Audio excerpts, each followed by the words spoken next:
Hey, what's up everyone and welcome to my movie review for Jupiter Ascending. And yes, I am a little late with this, so I'm going to try to make this review real quick because to be honest, I really have nothing to say about this film or the movie I'm going to review next, Seventh Son, which are both fantasy films that came out the same day and they both bombed. But anyway, Jupiter Ascending is actually made by the guys that, I'm sorry, the siblings, the Wachowskis, the people that made The Matrix and Cloud Atlas, Speed Racer. Some iffy films there, even though I really like Cloud Atlas and I really like the first Matrix. The second Matrix, I was like, eh. I was like, it's okay. And then the third one was like, okay, what the fuck? And I was like, wow, that was a pitiful way to end the trilogy. And then, of course, Speed Racer, I enjoyed, but I could see why people don't like it. And to be honest, I enjoyed it. I didn't love it. I definitely didn't. I enjoyed a lot of parts to it. But, you know, for the most part, I'm iffy on their films. I don't hate their films. But this movie, I'm going to tell you straight up. I'm going to get right into it. I'm not going to explain any story. I'm not going to explain much about this. This is going to be a quick review. I'm going to tell you right now, Jupiter Ascending is a silly movie. A really silly movie that looks absolutely gorgeous. The designs of all the stuff, all the spaceships and all the creature designs. There's a couple like creatures, I forgot what they're called, but they're like lizard beings that have wings and long tails. They look awesome. I think the special effects themselves are great. All the makeup and stuff, the way they morph people's faces so they look more alien even though they're obviously human. Like there's one girl in here with huge ears. There's an elephant looking dude. Yes, there is a guy that looks like an elephant in this film. There's people that just have like whiskers and rat teeth, so they just look like they're rat beings. Like there's a lot of animal human splicing in this film. Like even Channing Tatum's character is like part wolf, and Sean Bean's character is part bumblebee. Yes, that's right. They're part wolf and bumblebee. A little silly, but they make kind of sense a little bit in the film. But there's a lot of really cool stuff in there, and I would love to get the art of Jupiter Ascending whenever that comes out, because I know the book is coming out and it's going to look amazing. But let me tell you, the movie itself, the story is incredibly silly. It tries to have a lot of world building in there so you actually understand what this world is and why they're doing what they're doing. But to be honest, I thought the world building was kind of silly, kind of slow, and unneeded. The action itself was well filmed, I'll admit, but kind of boring too. I really just didn't care what was going on. And the main two characters, I like Channing Tatum. I think he's actually probably the best actor in this film, which I would not have said 3 years ago when Channing Tatum was still on everybody's shit list. Now, Channing Tatum has movies that could actually be Oscar-nominated roles. Like, look at Foxcatcher. I think that's actually a big Oscar snub because his performance was so good in Foxcatcher. But and of course, he has 21, 22 Jump Street, and all these other films that he's great in. He's really funny or he's really good as an actor. But here, he's definitely the best actor here. He's a lot of fun to watch. He does a lot of the action. He's a hero that you can get behind. But Mila Kunis' character is so...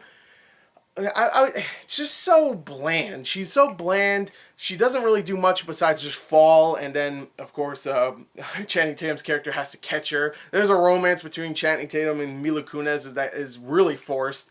And really, all she does is, oh, she's in danger. Oh, Channing Tatum's there. She's not really a hero character. So really, Channing Tatum is the hero of this film. And Mila Kunis is stuck in the damsel in distress, which is really annoying because I would have liked to see a badass female character. And you really don't get that. There's a couple of bounty hunters in the film, and one of them is a female, but she doesn't really do anything besides ride on this, like, hover bike or something. That's pretty much it. Again, the special effects are great here. The action is good. Don't get me wrong. It's well filmed. You can tell what's going on, and there's a lot of pretty colors, so if you're like one of those people that love Transformers because there's a lot of pretty stuff going on, you'll really like this film. But it's a very simple story with barely any world building that I could care about, a world that I just really don't care about. The story itself, the villains are absolutely either generic or hilarious. Eddie Redmayne's getting a lot of crap for his performance as pretty much the main villain here because he hams it up to an extreme. But to be honest, his character was a lot of fun to watch. I mean, he's bad, don't get me wrong,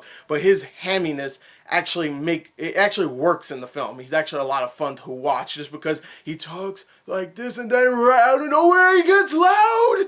Like, out of nowhere. He talks like that, and then just out of nowhere, he randomly yells or gets louder. Like, his character is so silly. But besides that, the other villains, there's a couple other villains, are kind of lame. They're just, whatever, they're there. Sean Bean is kind of wasted, to be honest. There's a lot of people that are wasted in this film. Besides Channing Tatum, I guess Mila Kunis, because they have most screen time. But to be honest, even Mila Kunis is wasted because her character is a waste. I don't know. I have a lot of problems with this film. I found it to be highly boring, highly generic. It had some cool moments. It definitely did. It definitely had some decent moments and some good ideas in there. Like the whole part in the beginning where San Francisco gets destroyed by these aliens. Like, not completely destroyed, but gets messed up pretty bad.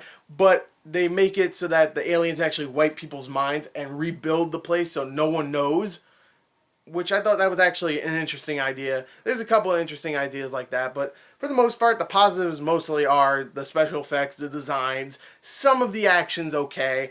I mean, it's well filmed, but it's not really that entertaining. But there's a couple of action scenes in there that's good. There's some interesting ideas, but the world building, in my opinion, just doesn't work here. The the villains are either bad or hilarious. There's some like just completely miscast people in this film, and some people that just didn't get a chance to shine, like Sean Bean. Like, his character shows up, oh, he's there, kind of, he beats up Channing Tatum for a little bit, and then he's gone, and then he comes back and he doesn't really do much. He just stands there and like stares, even though he's supposed to be this badass bounty hunter. Yeah, he doesn't do anything.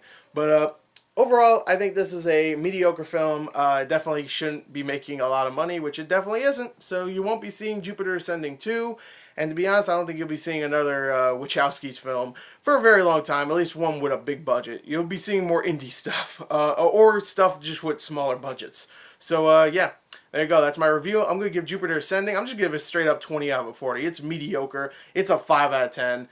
Or 20 out of 40. That's my ranking scale. So yeah, there you go. Jupiter Ascending is a descending.